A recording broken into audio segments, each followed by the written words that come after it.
Eu gostaria de ler com você esse texto, acompanhe comigo, 2 Timóteo, capítulo 3, versículo 14 a 17. Quanto a você, porém, permaneça nas coisas que aprendeu e das quais tem convicção, pois você sabe de quem o aprendeu. Porque desde criança você conhece as sagradas letras, que são capazes de torná-lo sábio para a salvação mediante a fé em Cristo Jesus. Toda a Escritura é inspirada por Deus e útil para o ensino, para a repreensão, para a correção e para a instrução na justiça, para que o homem de Deus seja apto e plenamente preparado para toda boa obra. Eu gostaria que você fechasse seus olhos mais uma vez. Eu quero orar com você. Peça ao Espírito Santo de Deus para falar com você nesse momento. Não sou eu, não é esse momento, não é aquilo que a gente pode falar ou fazer, mas é aquilo que o Espírito Santo ministra na nossa vida. É isso que muda a nossa vida e a nossa história. Senhor, fala com a gente nesse momento por meio da Tua palavra, Deus. Tua palavra que é vida para os nossos dias. Tua palavra, Deus, que pode transformar a nossa alma e o nosso coração por completo. Em nome de Jesus, ó Pai, que o Senhor esteja, Deus, nesse momento encontrando aqui corações completamente abertos, ó Pai, para aquilo que o Senhor deseja ministrar, ó Deus. Que o Senhor encontre aqui, ó Deus, nosso coração como um bom solo, ó Pai, onde a semente da Sua palavra vai encontrar lugar, ó Pai, para germinar e frutificar na nossa vida, Deus. Fala com a gente, tem misericórdia de cada um de nós, ó Pai, de quem ouve e de quem fala nesse momento, em nome de Jesus. Amém. Amém. É fato que nós estamos vivendo dias de uma constante instabilidade. Estabilidade constante em todas as áreas da nossa vida. Em todas as áreas que a gente, para todo lado que a gente olha, a gente percebe essa instabilidade. Quando a gente olha para o nosso cenário econômico, a gente vê que a economia parece que vai de mal a pior. Cada vez mais o nosso dinheiro vale menos.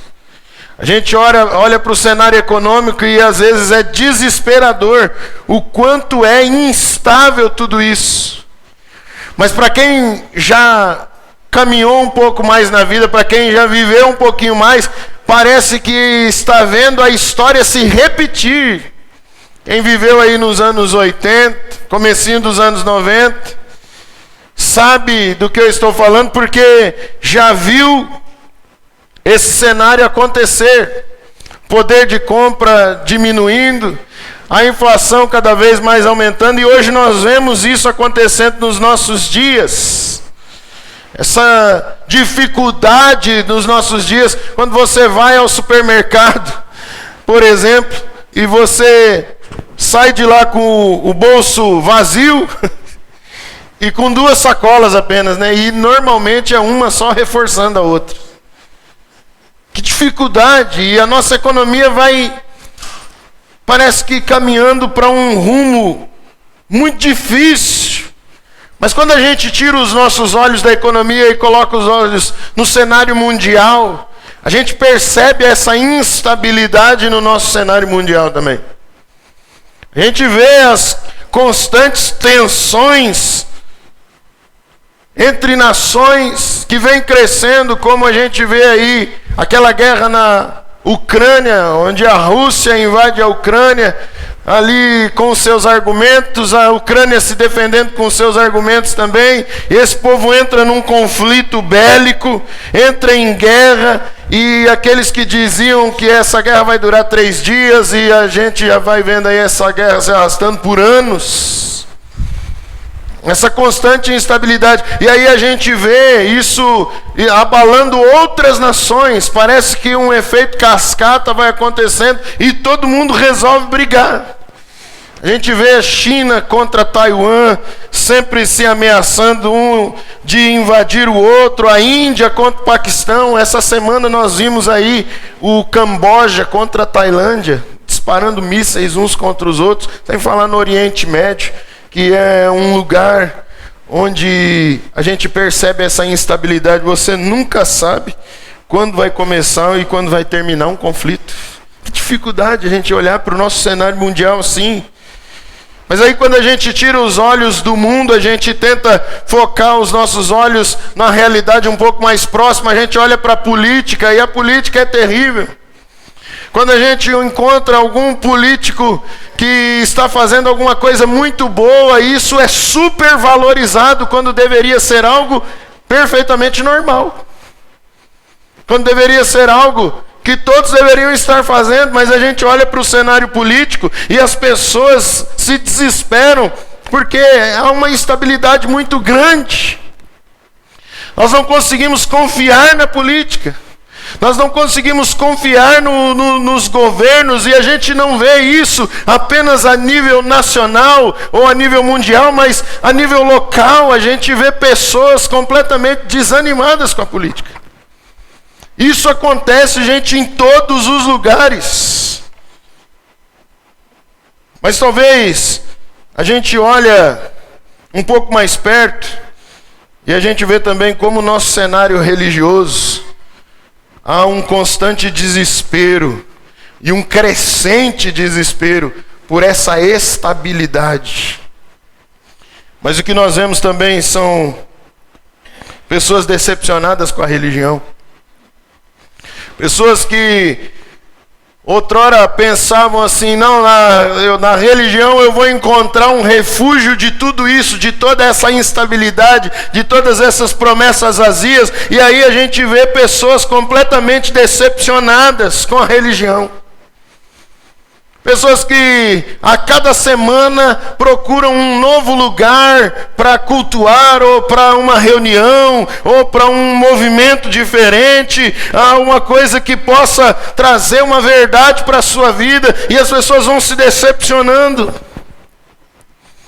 A gente vê pessoas e famílias, às vezes famílias inteiras, que desistem da fé. Gente decepcionada com o pastor, decepcionada com o padre, com o guru espiritual, com gente que está envolvida com esse cenário religioso. E as pessoas vão se afastando cada vez mais, e a gente percebe o porquê disso. Que nos nossos dias existe esse cenário de instabilidade. Parece que nós não encontramos firmeza para os nossos pés. Parece que a gente não encontra algo que a gente pode colocar a fé e falar assim, isso aqui é algo firme, isso aqui não vai solapar os meus pés, isso aqui não vai me ludibriar, isso aqui não vai me enganar. E a gente vê isso acontecendo na vida como um todo. E talvez você que entrou por essas portas aqui nessa noite, seja alguém que está vivendo exatamente assim. Talvez você que está me ouvindo aí seja mais um decepcionado. Decepcionado com a vida, decepcionado com as pessoas, decepcionado com promessas vazias, palavras que não trouxeram nada de diferente para o seu coração e para a sua fé. Talvez você que está me ouvindo seja mais um desesperado, porque percebe todas as coisas ruindo ao seu redor, e embora você saia para uma semana de sorrisos e abraços, o seu coração se encontra em frangalhos e em completo desespero, porque você não encontra algo para se agarrar.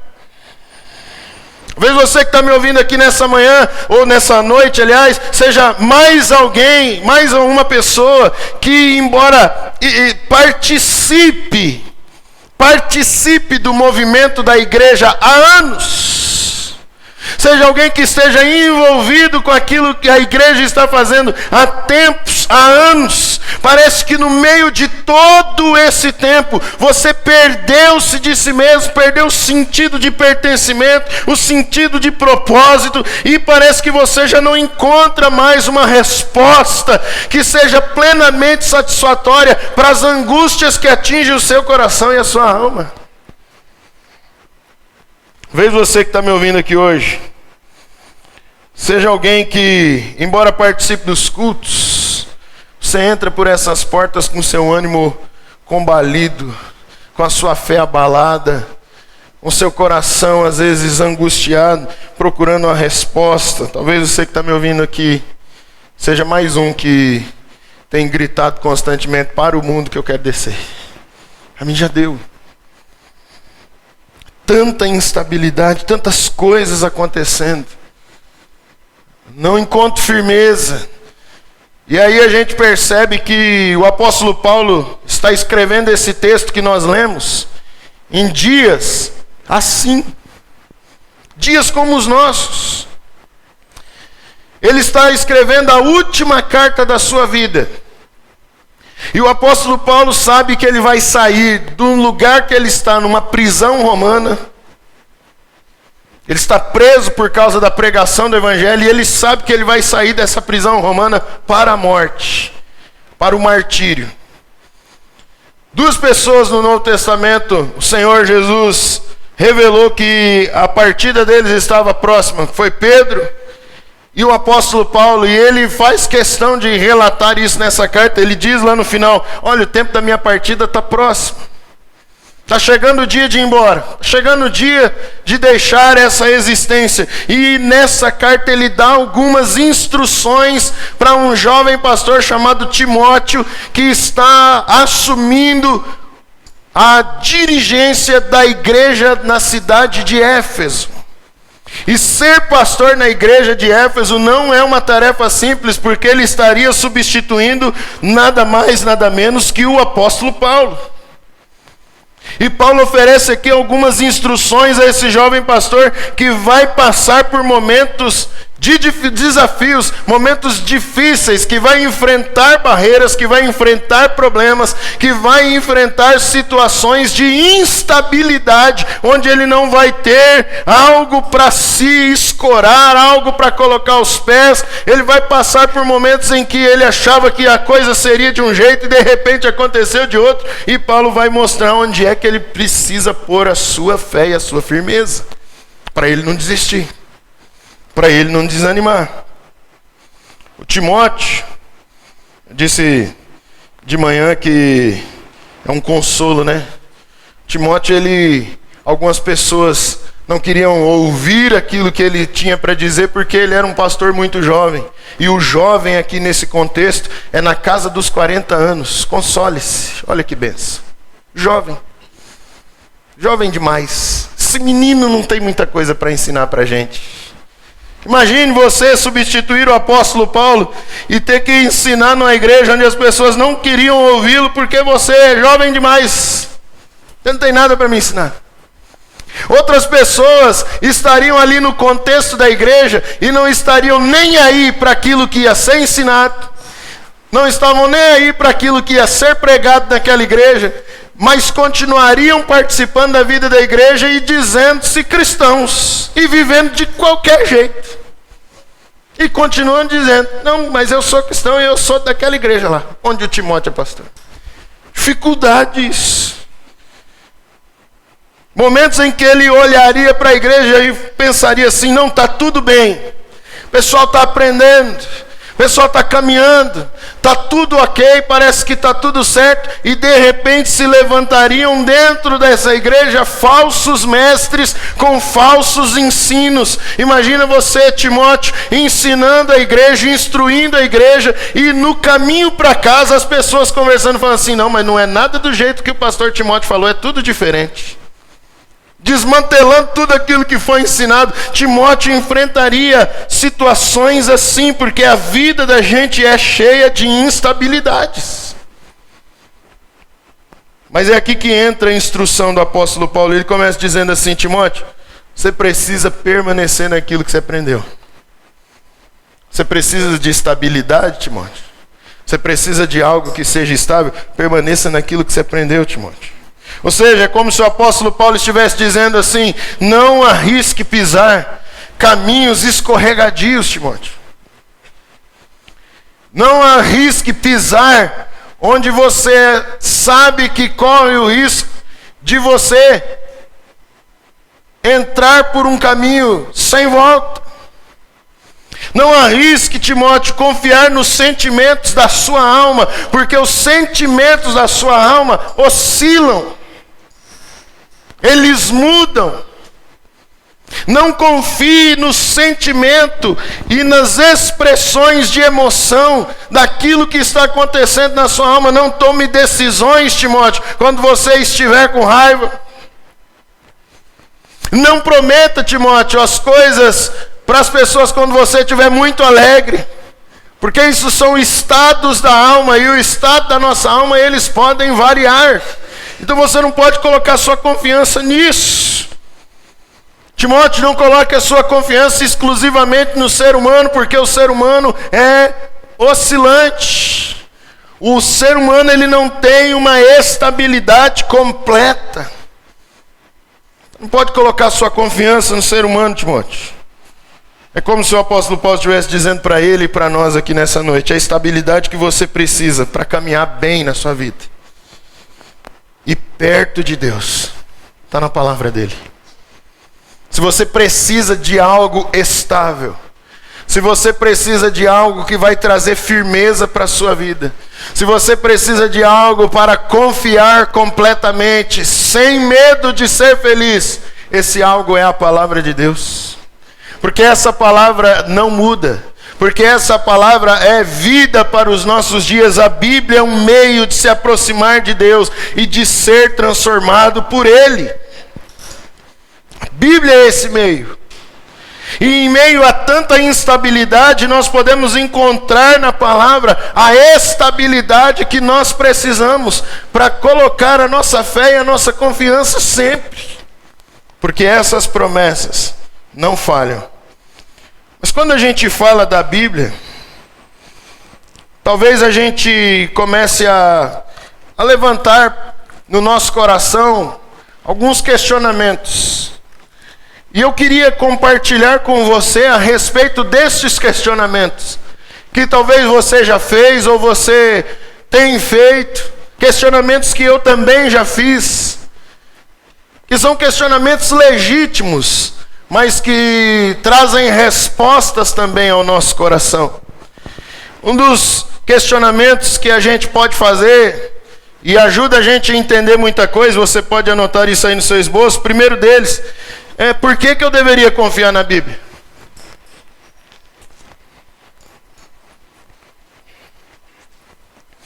Um dia eu ouvi de uma pessoa,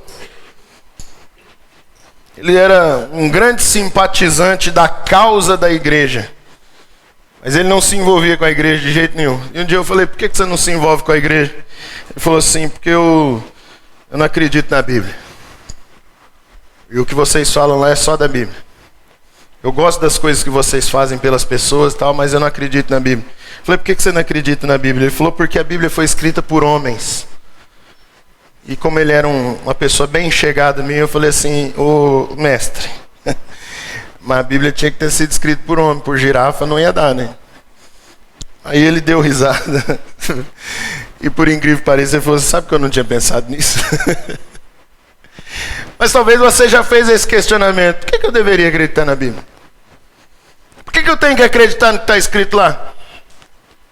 Por que todas aquelas coisas precisam ser a minha regra de fé e de prática? E a gente olha para a Bíblia, a gente vê que a gente pode confiar nela porque ela é a palavra inspirada e inerrante de Deus. Não é uma palavra qualquer. Não é um livro que foi escrito como um romance é escrito.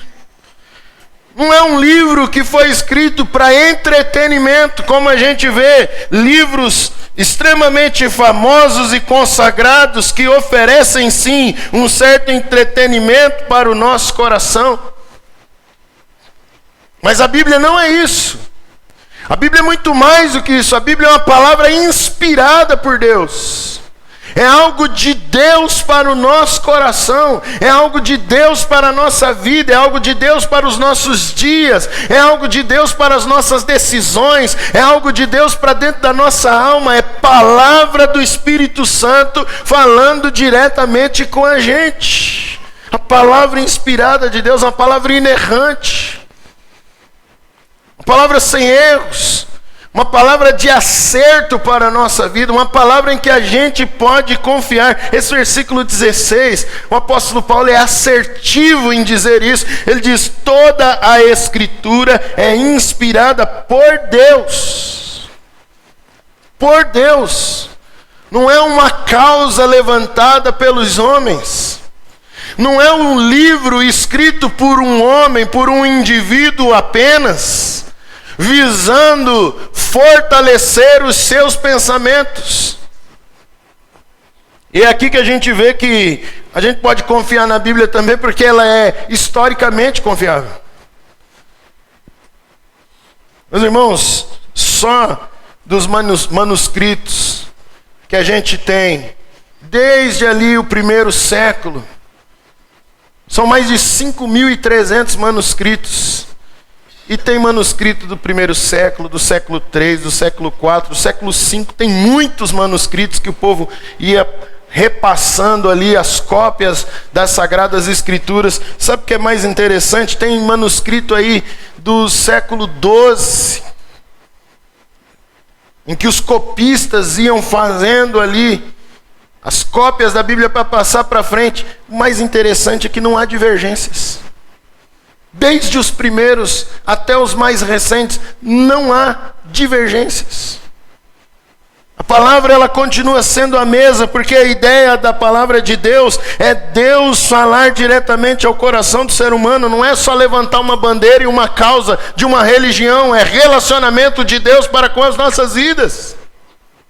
A ideia da Bíblia não é levantar uma causa, ou uma religião, ou uma placa de igreja, de denominação, de instituição religiosa. Não, a ideia das Sagradas Escrituras é Deus falar com você diretamente ao seu coração e mostrar que em todo o período histórico, Deus continuou sendo o mesmo e com a mesma intenção, estar perto de você e falar com você. A Bíblia, como eu disse, ela não é um livro onde apenas um autor resolveu colocar ali as suas ideias e trazer para a humanidade aquilo que ele diz ser a única revelação de Deus. Não. A Bíblia ela foi escrita por mais de 40 autores, num período de 1.400 anos de distância, dos primeiros livros para o último livro, que é Apocalipse, que foi escrito aí no ano, mais ou menos no ano 98 depois de Cristo. 1.400 anos, 40 autores para mais. E a mensagem da Bíblia continua sendo a mesma. E nós temos um texto completamente perfeito e unificado. Porque quando a gente olha para a Bíblia, a gente percebe que nela a diversidade se torna unidade para revelar algo específico de Deus para a sua vida. A gente percebe que no meio dessa diversidade a gente encontra uma unidade de Deus mostrando a mesma mensagem, que Ele te amou com amor extraordinário e inexplicável. A gente vê a Bíblia mostrando a mesma mensagem, que Deus te amou com esse amor extraordinário e inexplicável, a ponto de entregar o seu próprio Filho para te resgatar e para que você viva perto dele eternamente. A Bíblia ela não é um livro de pessoas perfeitas. E eu acho isso maravilhoso nas Sagradas Escrituras, porque quando você tem contato com inúmeros livros das mais variadas religiões do mundo, você percebe ali a tentativa de supervalorizar os seus heróis, os seus personagens, para mostrar que aquilo ali é algo extremamente confiável e verdadeiro. E a Bíblia faz o contrário. A Bíblia não faz questão nenhuma de supervalorizar os seus heróis. A Bíblia vai mostrar que os heróis da fé eram gente comum como eu e você, que foram usados por Deus, que tiveram um relacionamento com Deus e mostraram que o mais importante de tudo é ter Deus na sua vida. Pastor Luiz Saião é quem diz: a Bíblia, diferentemente dos livros das mais variadas religiões do mundo, não faz nenhum tipo de questão de minimizar ou esconder as mazelas dos seus heróis. É gente como eu e você, gente comum, gente do dia a dia, mas gente que entendeu que aquilo que está revelado aqui é palavra de Deus para o nosso coração e para a nossa alma. Perguntou você nessa noite: o que enche o seu coração, hein? O que deixa o seu coração cheio? O que está preenchendo o seu coração? Aliás, eu vou mais além. Será que você já não cansou a sua vida de encher o seu coração de coisas completamente efêmeras e passageiras? Será que você já não enjoou de viver numa busca frenética por entretenimento, para ver se essa sede da sua alma é saciada, e cada vez mais que você busca e você busca e você busca, você fica com mais sede, mais sede, mais sede, e parece que nada preenche o vazio de dentro do coração. Parece que nada te dá esperança de verdade. Parece que não tem nada que você possa se agarrar e confiar. Parece que toda a sua esperança e a sua confiança são depositadas em coisas completamente passageiras. Será que você já não cansou disso? Será que você não está perdendo tempo demais na sua vida colocando a sua confiança em homens? Colocando a sua confiança no ser humano? Colocando a sua confiança no dinheiro? Colocando sua confiança em palavras que são palavras vazias. Palavras que você sabe que são vazias. Hoje é um dia para a gente pensar nisso. E para que a gente se volte para a palavra de Deus. Para que a gente aprenda, pouco a pouco, a colocar nossa confiança naquilo que é plenamente perfeito e estável. E naquilo que pode fazer a gente voltar a caminhar para frente. O segundo questionamento que a gente pode fazer é: se eu posso confiar na Bíblia, e eu posso confiar na Bíblia, porque ela é palavra de Deus, como é que eu posso me envolver com essa palavra de Deus? Como eu me envolvo então com a Bíblia? O que eu tenho que fazer? Eu tenho que deixar a Bíblia aberta lá e isso vai trazer algum benefício para a minha vida, para a minha casa, para a minha família? Eu tenho que selecionar os textos que eu mais gosto e me adapto melhor? Como é que eu me envolvo com a Bíblia? E a gente vai perceber que envolvimento com a palavra de Deus não pode ser feito de qualquer maneira. Envolvimento com a palavra de Deus tem que ser feito com intencionalidade. A gente tem que ser intencional naquilo que a gente quer fazer. Não é fazer por fazer. Não é para cumprir ritos. Não é de qualquer jeito, porque não é qualquer livro. Nós estamos falando da palavra de Deus para o nosso coração. Quando o apóstolo Paulo está dando essa instrução para Timóteo, dizendo assim: Timóteo, tem uma turma aí que vai vir contra você. Tem um pessoal que vai falar a respeito dessa palavra, de tudo aquilo que você ensinar. Tem gente que vai falar assim: não, esse cara aí está falando groselha aqui, ele não sabe o que ele está falando, o verdadeiro ensino é assim. Timóteo, se levantarão falsos mestres, falsos ensinos. E o apóstolo Paulo ainda diz que nos últimos dias isso se intensificaria. E a gente vê essa palavra se cumprindo. Gente, se entrar no YouTube hoje, você vai ver os maiores absurdos na internet, de gente falando aquilo que Deus não disse, de gente trazendo novas revelações na palavra de Deus em cima daquilo que já está revelado. Simplesmente para chamar atenção, para ganhar mais seguidores, para se mostrar famoso e detentor da verdade. Mas o apóstolo Paulo vai mostrar para Timóteo: Timóteo, você é diferente. E você precisa se comportar de maneira diferente. Você não pode se deixar levar. Ele diz no versículo 14, a parte A: quanto a você, porém. Isso aqui é coisa de mãe, né? Mas tá todo mundo. E sua mãe dizia o que para você? Você não é todo mundo. Mas tá todo mundo entendendo desse Timóteo, você não é todo mundo.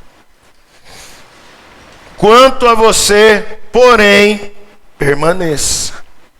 É com intencionalidade. Irmão, se você achar que você vai acordar amanhã de manhã, segunda-feira, levantar cedo, e vai vir assim, uma vontade maravilhosa, sobrenatural, pujante, esplendorosa, de sentar e ler 10 capítulos da Bíblia, não vai, irmão. Isso eu vou te dar a revelação aqui. Não vai. Não vai. Se você acha que vai acontecer de você sentar na beira da sua cama amanhã à noite, depois de um dia estressante no trabalho, e você vai abrir a Bíblia e vai ler o livro de Esther inteiro, você fala assim, não, eu gosto da história de Esther, vou ler inteiro. Não vai. Assim. Não vai. Mas é com intencionalidade. É com disciplina. É com o coração naquilo. E aqui entra mais uma coisa que a gente precisa fazer. A gente precisa se aproximar dessa palavra com sinceridade. É de forma intencional. Eu quero fazer. Eu quero conhecer. Eu quero entender. A gente vem diante da palavra com sinceridade, porque toda a escritura é inspirada por Deus e útil para quê? Para o ensino, para a repreensão, para a correção, para a instrução na justiça. A sinceridade faz o nosso coração se abrir para aquilo que a palavra de Deus precisa produzir. Sinceridade faz o nosso coração se abrir para aquilo que a palavra de Deus precisa trabalhar em nós. E não tem como a gente se envolver com a palavra de Deus sem sinceridade na alma. Por quê? Porque se a palavra é inspirada por Deus e ela é útil para ensino, quando a gente não tem sinceridade, a gente não deixa a palavra de Deus ensinar a gente. A palavra diz assim, você precisa amar e orar por aqueles que te perseguem. E você olha para a palavra e diz, não. Porque falta sinceridade na nossa alma. A gente diz que ama a Deus, que confia nele, que aprende com a palavra dele, mas quando a palavra dele vem para nos ensinar, a gente diz não. Porque falta sinceridade na nossa alma. A palavra ela é útil para repreensão. Repreensão, gente, é diferente de correção. Tanto é que o apóstolo Paulo coloca repreensão e correção. Repreensão é tomar bronca. Repreensão é quando Deus fala com você e você não ouve. Deus fala e você não ouve. Deus fala e você não ouve. E cada vez que Deus fala e você não ouve, o coração endurece mais. Mas Deus te ama. E Deus te ama com um amor inexplicável. Então, para não perder você, na próxima vez que Ele falar e você não ouvir, o pau vai quebrar. Ele vai te repreender. Ele vai chamar você pertinho e passar o limão na cara. Fala, você é meu filho amado, deixa eu te ensinar. Ele vai repreender, mas ele vai corrigir também. Ele vai mostrar para você o caminho que você precisa seguir. Ele vai mostrar para você que a vida não é feita de atalhos, e a gente é mestre em querer achar atalho, e Deus vai corrigir a gente. Para quem gosta desse filme de terror, eu não gosto, porque eu não gosto de ficar tomando susto. Eu prefiro dar risada. Mas tem gente que gosta. Mas para quem gosta desses filmes de terror, é interessante. Todo filme de terror, no começo tem um gênio que fala assim, eu conheço um atalho. É o primeiro que morre. Todo filme, é regra geral, tem um espertão que conhece um atalho, é o primeiro que vai. E a palavra de Deus ela vem para mostrar que a vida não tem atalho. Que a vida não tem um botão de pause, a vida acontece ao vivo, então a palavra vai corrigir, ela vai fazer o quê? Instruir. Ela vai trazer instrução para o nosso coração. O problema, gente, sabe o que é? Que a gente faz da Bíblia aquilo que a Bíblia não é. A Bíblia é palavra de Deus e ela precisa ser lida sob a revelação do Espírito Santo e compreendida no nosso intelecto, para que a gente coloque tudo aquilo em prática e a nossa vida caminhe para frente na direção de Deus. Mas a gente faz da Bíblia aquilo que ela não é. Tem gente que faz da Bíblia horóscopo, conhecido como brogodó. Você pega a Bíblia, não, senhor, fala comigo. E você sabe que para trás aqui é Antigo Testamento, né? Não, quero coisa boa, vou mais pra cá. E você cai lá num versículo de genealogia, fulano, gerou Beltrano, ciclano. Fala, acho que Deus não quer falar comigo, não. Seu horóscopo, irmão. Está tentando sortear na Bíblia ali o que mais fala com você. Outras pessoas fazem da Bíblia amuleto. Bíblia não é amuleto, irmão. Bíblia é para ser lida. Deixa a Bíblia aberta. Na sala de casa. Espantar os maus espíritos. Se você ler, aí você vai ver os maus espíritos correndo. Você vai conhecer Deus. Você vai conhecer. Bíblia não é amuleto. Ou tem gente que a Bíblia, acha que a Bíblia é tão sagrada, mas tão sagrada, mas tão sagrada, que nem rela nela. Isso aqui, Bíblia. Então lê. Não, a palavra de Deus. Conheça. Conheça. Você precisa de um tempo de sinceridade. Você precisa de um tempo e voltar para esse tempo talvez de amor pela palavra de Deus, de paixão por conhecer a Deus, de paixão por entender aquilo que Deus deixou revelado nas Sagradas Escrituras e nos aproximarmos dessa palavra como alimento diário para a nossa vida, como fonte de vida para o nosso coração, porque na Bíblia, na palavra de Deus está a verdadeira chave para mudar a nossa vida e a nossa história. É nessa palavra. Ou como dizia o reverendo Caio Fábio, a palavra de Deus não é um livro mágico para ser aberto ao acaso. É pão diário para o coração faminto. A bênção não está na letra, mas na vida que ela comunica ao Espírito. A Bíblia é a palavra de Deus, e para a gente se envolver com essa palavra, a gente precisa de intencionalidade e de sinceridade no coração.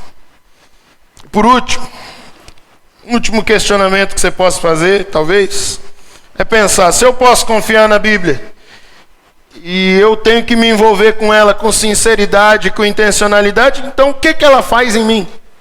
O que a Bíblia pode produzir em mim? O que essa palavra transforma no meu coração e na minha vida e no meu dia a dia? O que acontece de diferente? Irmão, quando você chega diante da palavra com sinceridade, sem reserva, sem medo, sem estar armado, que às vezes a gente vai para a mesa de Deus, como aqueles discípulos foram para a mesa da ceia com o Senhor Jesus. Oh, não, nós temos 2 espadas aqui, Jesus, está tranquilo, a gente vai armado. A gente chega para o banquete na palavra, onde Deus vai falar com a gente vai armado. A gente vai com o nosso coração cheio de reservas. Mas quando a gente deixa essas reservas de lado, quando a gente fala assim, Senhor, quero que o Senhor ministre na minha vida algo diferente. Eu preciso que o Senhor fale comigo de uma maneira que eu entenda. A gente percebe que essa palavra ela vem e ela começa a produzir transformação verdadeira. A palavra ela transforma a gente. E ela transforma a gente de um jeito inexplicável. É aquela pessoa que tinha um coração duro como rocha. E essa palavra vai entrando na alma, vai caindo no coração. Aos poucos ela vai germinando. Ela produz aqui um fruto, outro fruto. E a vida começa a ser transformada. Versículo 17, o apóstolo Paulo diz assim: para que o homem de Deus seja apto e plenamente preparado para toda boa obra. Como eu disse, a Bíblia não é um livro sobre gente perfeita, não. Às vezes a gente lê a Bíblia, a gente quer deixar o rei Davi quase melhor que Jesus. E a Bíblia não é um livro de gente perfeita, não é. Fato. Abraão era o pai da fé. Pai da fé, mas dava uns migué de vez em quando. Moisés era o profeta de Israel ali, o homem da revelação da lei, que matou o egípcio. E a Bíblia diz que ele era o homem mais humilde da terra. E lidar com gente não é fácil, né? O povo irritou tanto Moisés que o próprio Deus falou: fala com a rocha. Ele bateu com o cajado na rocha. Saiu água, o povo foi abençoado, matou a sede e Moisés ficou de fora. A Bíblia não é sobre gente perfeita. A Bíblia não é sobre pessoas perfeitas. Mas ela produz transformação no nosso coração. Porque quando a gente olha para a palavra e vê que Deus faz o que faz apesar de nós, que Deus é aquilo que Ele é apesar de nós, que Deus produz tudo aquilo que Ele produz e Ele continua nos amando e nos levando para frente e revelando esse amor através do Seu Filho, é que a transformação começa a acontecer no nosso coração. Gente, isso aqui é transformação que vai acontecendo num processo paulatino, não é de uma hora para outra. Tem coisas que a palavra de Deus cai no nosso coração e muda. Mas tem coisa que vai sendo produzido, vai sendo transformado, esse processo vai acontecendo. Eu disse de manhã aqui, no nosso sábado aqui com alguns dos nossos adolescentes, tem alguns que começaram a vir para a Aliança esse ano. Num dos pequenos grupos de compartilhamento, a gente estava falando sobre aquilo que a gente faz, a forma como a gente se comporta, e eu não sei como eles entraram num assunto sobre palavrão. E um dos meninos cutucou o outro e falou: tá vendo? Não pode ficar falando palavrão não. E aí ele contou o maior testemunho da vida dele. Ele falou assim: mas eu estou falando bem menos. É bem menos. A gente às vezes olha e fala assim: não tem vergonha, né? Tem que parar. Mas gente, para uma pessoa que está crescendo assim no ambiente assim, isso é o maior testemunho da história dele. Eu estou falando bem menos palavra.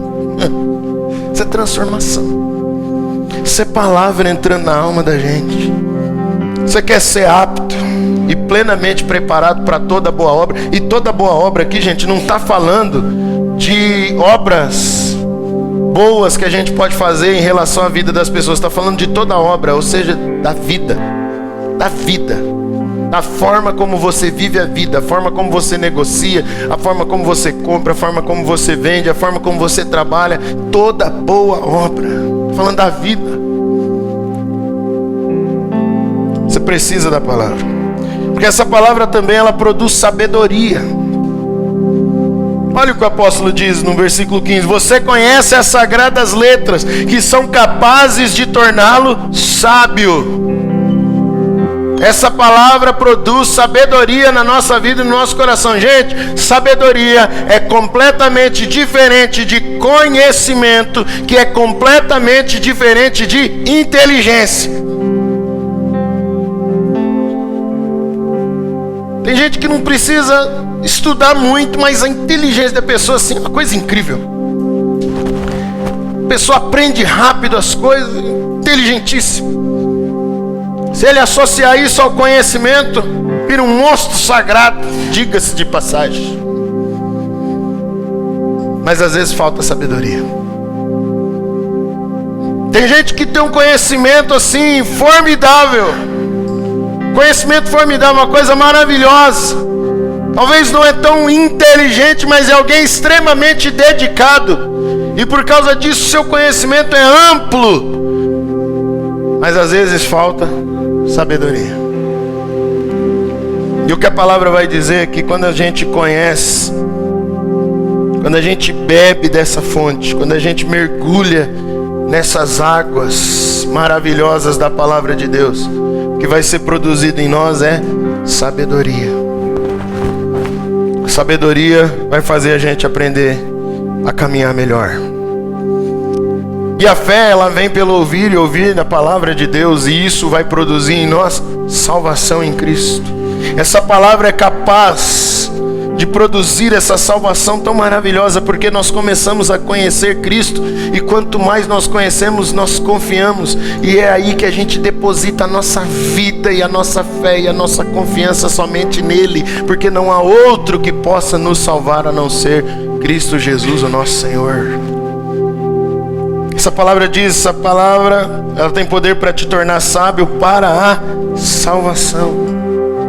Essa palavra produz em nós fé suficiente para a salvação. Versículo 15: mediante a fé em Cristo Jesus. Nós não somos daqueles que caminham por aquilo que se vê e se enxerga. Nós somos daqueles que caminham por fé no nome de Jesus Cristo, nosso Senhor. Não é daquilo que é tangível, mas é daquilo que nós confiamos. E nós confiamos não em homens, em pessoas, em situações. Nós confiamos em Jesus, nosso Senhor. E por isso essa palavra produz em nós também convicção. Convicção. Esse versículo é maravilhoso. Ele diz, versículo 14: permaneça nas coisas que você aprendeu, das quais, dessas coisas, você tem convicção, porque você sabe de quem o aprendeu. Irmãos, nós estamos vivendo dias em que nós não temos convicção de nada.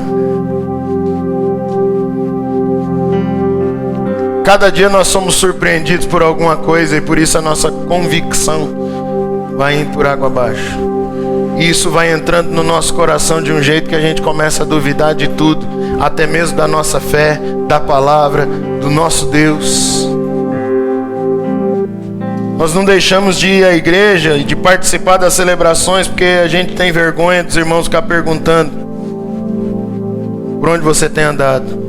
Então a gente segue indo, vai com o fluxo, a gente continua andando. Mas às vezes o nosso coração está completamente sem convicção. Se você precisa dessa convicção, você precisa ir para a palavra de Deus. Permaneça nas coisas que você aprendeu. É isso que vai trazer convicção para o seu coração, daquilo que é certo, daquilo que é errado, daquilo que é de Deus e daquilo que não é de Deus, daquilo que Deus tem para a sua vida e daquilo que Deus não tem para a sua vida. Pergunto para você essa noite: o que você está buscando de Deus?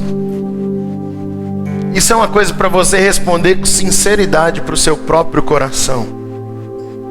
O que você tem buscado de Deus? Quando você participa de uma celebração como essa, o que você tem buscado de Deus? Quando você abre a palavra para meditar nas Sagradas Escrituras, o que você tem buscado de Deus?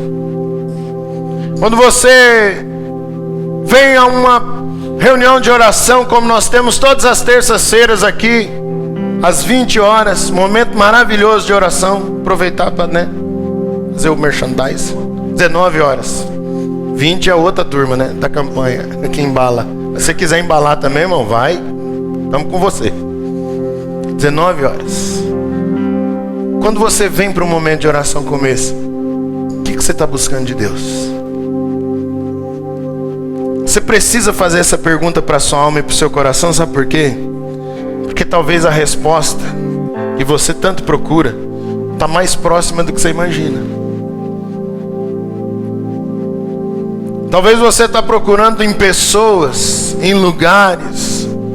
Lá naquele irmão, na irmã B, não, naquela igreja onde acontece isso e aquilo, onde, irmão, e talvez a resposta está mais próxima do que você imagina. Talvez a resposta está na sua frente. Eu tenho certeza de que Deus está interessadíssimo em produzir coisas grandes, coisas boas, coisas maravilhosas na sua vida. Eu tenho certeza que Deus está muito interessado em produzir na sua vida coisas lindas, coisas que você jamais sonhou. Mas você precisa parar um minuto de ficar procurando em tudo que é lugar, em tudo que é coisa, em tudo que é pessoa. Você precisa acalmar a sua alma e o seu coração. Parar de olhar para toda a instabilidade que está instaurada no mundo, esse caos que está havindo. Você precisa parar um pouco e olhar para a palavra de Deus e ver o que Ele tem para te dizer. E meditar e mergulhar nessa palavra e deixar que essa palavra entre na sua alma e no seu coração e comece a produzir coisas maravilhosas dentro da sua alma. Essa busca só vai terminar quando você resolver se relacionar de uma maneira íntima com a palavra de Deus, num encontro pessoal com essa palavra. Porque é em contato com a palavra de Deus que você terá a fé suficiente para crer, para entender que o maior projeto de Deus para a sua vida começa com Ele, mas vai ser realizado em você. O maior projeto de Deus para a sua vida não começa do lado de fora, é realizado em você. Nós queremos coisas maravilhosas de Deus para a nossa vida, para a nossa família, para a nossa casa, para a nossa igreja, para a nossa carreira, para o nosso trabalho. Nós queremos que a nossa carreira decole, nós queremos que as pessoas que estão ao nosso redor gostem de estar com a gente, nós queremos coisas boas de Deus para a nossa vida, mas o maior projeto de Deus para a sua vida começa em você. Deus vai fazer em você para depois fazer através de você. É dentro da sua alma, é dentro do seu coração primeiro, para depois fazer através de você. Como eu disse no início, gente, a gente está vivendo e vendo dias de completa instabilidade. Talvez essa é a sua realidade hoje aqui. Talvez você não está tão preocupado com a guerra na Ucrânia, mas está vivendo uma guerra dentro da sua própria alma e ninguém vê. Ninguém sabe. Talvez você está vivendo o maior conflito da história dentro do seu coração. Talvez você está encarando conflitos não bélicos, mas os exércitos que estão dentro da sua alma estão ali se engalfinhando e a coisa não está fácil. Não está fácil caminhar, não está fácil viver. E talvez o que você tenha dentro de você é um coração que precisa hoje de paz. Talvez você não está com a sua alma balançada por causa da economia que está difícil. Isso nem está te preocupando tanto. O que você está preocupado é aquilo que você tem de mais valor do que a própria economia, que é a sua casa, a sua família, os seus filhos. E talvez você está perdendo isso.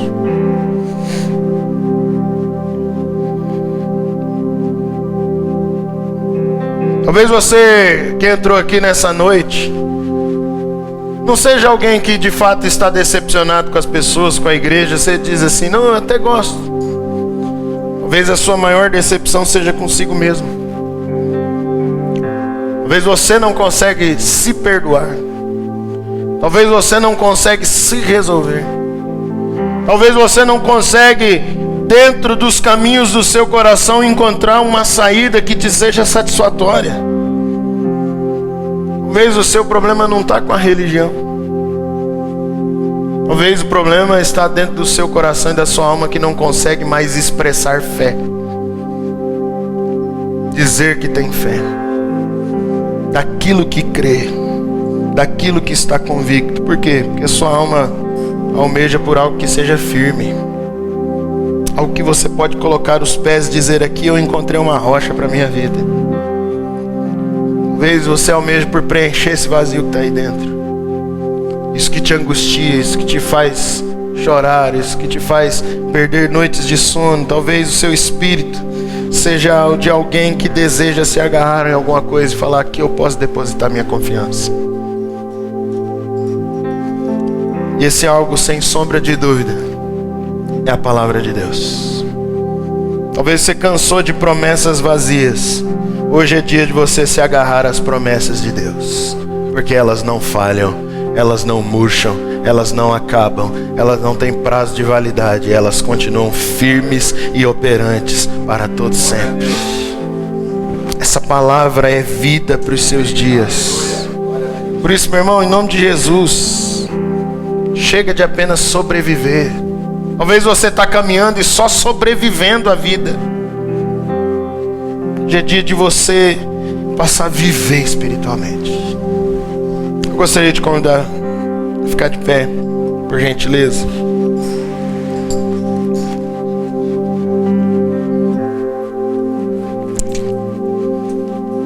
Nós vamos orar, mas antes de orar eu queria que você pensasse nisso.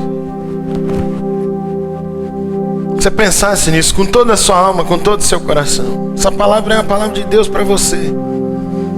Irmão, chega de palavrinha doce, sabe?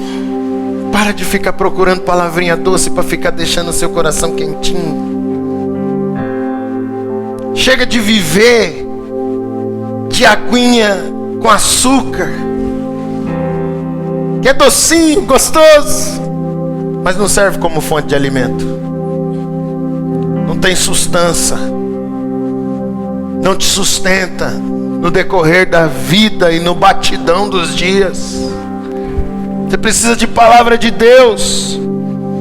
Chega de não querer ser confrontado por essa palavra. Deixa a palavra de Deus te confrontar. Encara a palavra de Deus de frente. Fala: Senhor, vamos lá. Deixa eu colocar minha vida no espelho da palavra do Senhor. Fala comigo. Mostra onde é que eu estou caminhando errado, Senhor. Me ajuda. Me coloca de pé. Me ajuda a caminhar para frente. Me transforma, Senhor. Você vai perceber que a palavra de Deus tem esse poder. Você vai perceber que a palavra de Deus tem esse poder transformador maravilhoso.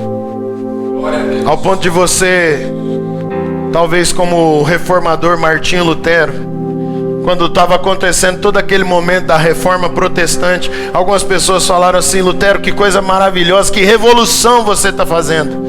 Ele respondeu: eu não fiz nada. A palavra de Deus fez tudo, sozinha. A palavra de Deus que fez.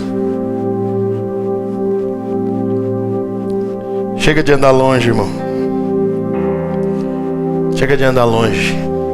Hoje é dia de você chegar mais perto, por meio da palavra de Deus. Feche seus olhos, eu quero orar com você. Senhor, obrigado, Deus. Obrigado por essa palavra, porque é ela, Deus, que transforma a nossa vida. Obrigado, a Deus, por tua palavra que o Senhor deixou revelada para cada um de nós, a Deus, que traz vida para o nosso coração, uma fonte de alimento para a nossa alma, um manancial no meio dos nossos desertos, alimento sólido para a nossa vida, Deus, que nos coloca de pé, que nos sustenta no meio das lutas, no meio das tribulações, no meio das dificuldades. Que nós possamos guardar essa palavra na nossa alma. Que ela possa, Deus, penetrar no íntimo do nosso coração e produzir mudança em cada um de nós. Que nós tenhamos sede de te conhecer e de conhecer a Deus, ao Senhor, através da tua palavra. De ver tudo aquilo que o Senhor deixou revelado para a nossa vida e para o nosso coração. Ministra a cada um de nós, ó Deus, isso. E que em nome de Jesus nós estejamos mais perto do Senhor, por meio da tua palavra. Em nome de Cristo Jesus. Amém, Senhor. Amém.